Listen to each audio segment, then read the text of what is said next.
आज की कहानी में हम लोग सुनने वाले हैं एक होशियार सियार की कहानी।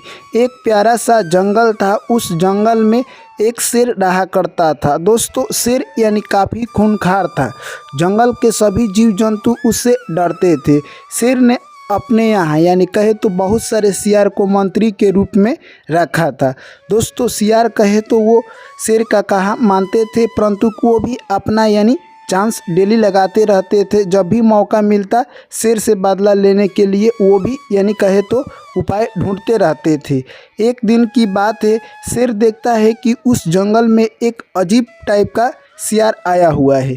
उस सियार को देखकर शेर जाके उसके पास बोलता है कि हे सियार भाई, मैं आपको नमस्कार करता हूँ। यह सब देखकर वो सियार चौंक गया और सोचने लगा कि शेर मेरे घर आया है और मुझको नमस्कार कर रहा है। दोस्तों, आइए उस सियार के बारे में थोड़ा सा जान लेते हैं। दोस्तों, वो सियार सभी सियारों से अलग था। वो अपना एक रूटीन बनाया था, यानी कहे तो दोस्तों वो एक शमशान में रहता, वहीं पर हरि का नाम जपता था। दोस्तों, जब भी वो यानी कहे तो दूसरे का शिकार नहीं किया करता था। वो यानी कहे तो फल सब्जी खाकर अपना जीवन यापन किया करता था। वो और सियार की तरह नहीं था। यह सब देखकर सियार बिरादरी उससे काफ़ी जलती थी। यानी कहे तो दोस्तों बहुत सारे सियार उससे कहते कि तुम भी मांस खाने लगो, ये सब भक्ति से कुछ नहीं होता, परंतु वो भक्ति में लीन था। इसी कारण शेर उसके पास गया और बोला, हे सियार महाराज, मैं आपको मंत्री बनाना चाहता हूँ। तभी सियार बोलता है कि मैं आपका मंत्री नहीं बनूंगा, क्योंकि आपके पास ऑलरेडी हमारे ही जाति और कुल के कुछ सियार है जिसको आपने मंत्री बना रखा है। दोस्तों, उसके बाद शेर कहता है नहीं, मैं आपको ही मंत्री बनाना चाहता हूँ। दोस्तों, उसके बाद सियार बोलता है कि मैं एक ही शर्त पर मंत्री बनूंगा, जब आप मेरी शर्त मानेंगे। शेर बोलता है कि आपकी शर्त मुझे मंजूर है। दोस्तों, सियार कहता है कि मैं तभी मंत्री बनूंगा जब मैं अपने मन के मुताबिक काम करूंगा। अगर मैंने कोई फैसला लिया, अगर आप उसमें टांग अड़ाते हैं तो मैं आपका मंत्री से उसी दिन इस्तीफा दे दूंगा। दोस्तों, यह बात सुनते ही शेर को मंजूर हो गया। ठीक है, चलिए आप ही अपने मन से फैसला लीजिए, उस फैसले का मैं स्वागत करूंगा। दोस्तों, यह बात तय हो गया और उसी दिन से यानी वो शमशान में रहने वाला सियार उस शेर का यानी मंत्री बन गया।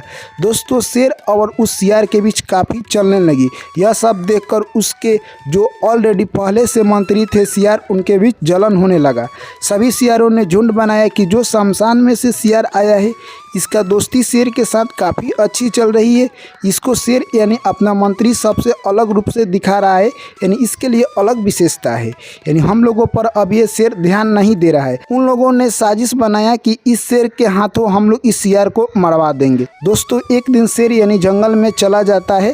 तभी सियार के ग्रुप में से एक सियार का काम था कि शेर के लिए मांस लाकर उसके गुफा में रखना। शेर के गुफा में मांस न रखकर यानी उस सियार के गुफा में मांस रख देता है जो सियार शमशान में से आया था। शेर आता है खाने के लिए तो देखता है कि उसके गुफा में यानी मांस नहीं है।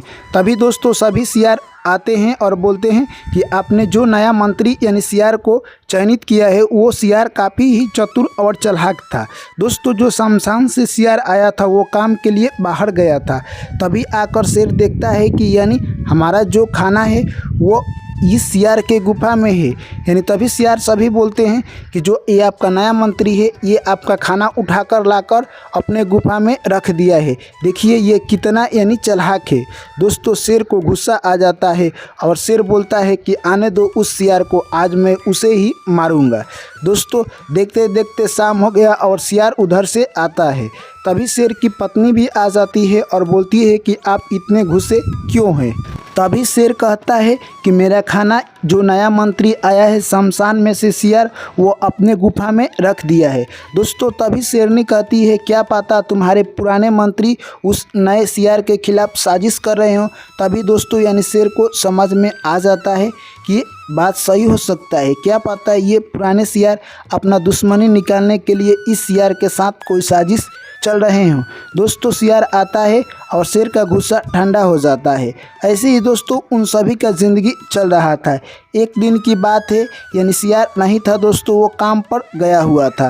तभी सभी सियार मीटिंग करते हैं कि आजकल शेर और इस सियार के बीच काफ़ी अच्छी चल रही है, हम लोगों को मिलकर इन दोनों के बीच यानी दुश्मनी कैसे भी फैला देनी है। दोस्तों उन सियारों ने दिमाग लड़ाया। जैसे ही दोस्तों शेर जंगल में जाता है, यानी उसके गुफे में सभी सियार मिलकर आग धरा देते हैं और उसका गुफा जलाकर राख कर देते हैं। दोस्तों जैसे ही शाम हुआ, यानी शेर गुफा में आता है तो देखता है कि उसके गुफा में आग जल रहा है। यह सब देखकर शेर काफ़ी गुस्से में आ जाता है और अपने पुराने मंत्री को बुलाता है और बोलता है कि ये किसने आग धराई है। दोस्तों सभी सियार बोलते हैं कि जो आपका शमशान वाला मंत्री सियार आया है वही आग धरा कर बोल रहा था कि इस गुफा को मैं शमशान बनाऊंगा। दोस्तों शेर काफ़ी गुस्से में आ जाता है और जैसे ही वहाँ पर यानी शमशान वाला सियार आता है, बोलता है मैं तुम्हें मार कर खाऊंगा क्योंकि तुमने मेरा गुफा जला दिया। दोस्तों वो सियार बोलता है कि मैंने आपका गुफा नहीं जलाया है। तब शेर बोलता है कि ये सारे मंत्री झूठ बोल रहे हैं और तुम सच बोल रहे हो। दोस्तों उसके बाद वो सियार कहता है कि अगर मैंने आपका गुफा जलाया होता तो ये अभी तक आग क्यों जलती रहती, मैं तो सुबह आपसे पहले ही काम पर गया था। दोस्तों यह बात सुनते ही शेर को यानी विश्वास हो गया। ये सारे सियार मिलकर इस नए सियार को यानी बदनाम करना चाहते हैं। दोस्तों तभी वो यानी शमशान वाला सियार कहता है कि मैं यहाँ से जा रहा हूँ, ये अपना पत्र लीजिए और मैं आपका मंत्री बनने के लायक नहीं हूँ।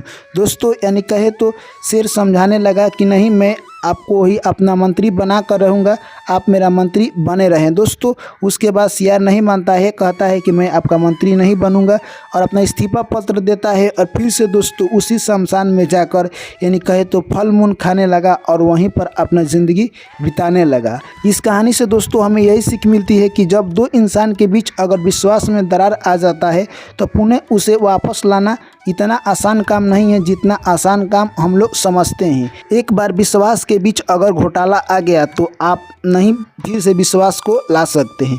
इसलिए कभी भी दो व्यक्तियों के बीच अगर विश्वास की नींव टिकी है तो उसे हिलाने का कोशिश ना करें। दोस्तों उसके बाद सियार कहता है कि हमें उनके यहाँ कभी भी नहीं जाना चाहिए जो हम पर विश्वास करते हैं परंतु दूसरे की बातों में आकर हमारी हर हमेशा परीक्षा लेते रहते हैं। उसके बाद सियार कहता है कि ऐसे राजाओं से बच कर रहें जो कि अपनी अकल के साथ काम ना कर कर अपने मंत्री के अकल से ज़्यादा काम करते हों, परंतु मंत्री भी वैसे हो जो कि चापलूसी करते हों। सियार तीसरी बात कहता है वैसे राजाओं के पास आप कभी भी ना जाएं जो कि अपने अकल से कमारा हो, यानी दूसरे के कहने पर काम करता हो और दूसरे के थोपे गए काम को खुद ना कर कर दूसरे से करवाता हो। सियार कहता है चौथी बात कि ऐसे राजा के पास जाना ही बेकार है जो कि मूर्ख हो, जो कि अपना निर्णय खुद ना ले, अपने मंत्रियों से पूछे और उसके बारे में सही और गलत क्या है अपने मंत्रियों का ही दोष दे। ऐसे राजा के पास रहना सबसे खतरा है। दोस्तों तो इस कहानी से आपने क्या सीखा कमेंट कर कर हमें ज़रूर बताइए। वीडियो अच्छी लगी है तो वीडियो को लाइक कीजिए, दोस्तों के साथ शेयर कीजिए और जो भी मेरे प्यारे भाई एवं बहन और दर्शकगण पहली बार चैनल पर आए हैं चैनल को सब्सक्राइब कीजिए। चलिए मेरे प्यारे दोस्तों और साथियों फिर आप लोग से मिलते हैं अगली कहानी में। ऐसे ही प्यार और सपोर्ट बनाए रखें। चैनल पर पहली बार आए हैं तो चैनल को ज़रूर सब्सक्राइब कर लीजिए क्योंकि ऐसे ही ज्ञानवर्धक कहानी आप लोगों के बीच लेकर आता रहता हूं। फिर आप लोग से मिलता हूं अगली कहानी में। थैंक यू, टेक केयर, जय श्री कृष्ण, राधे राधे।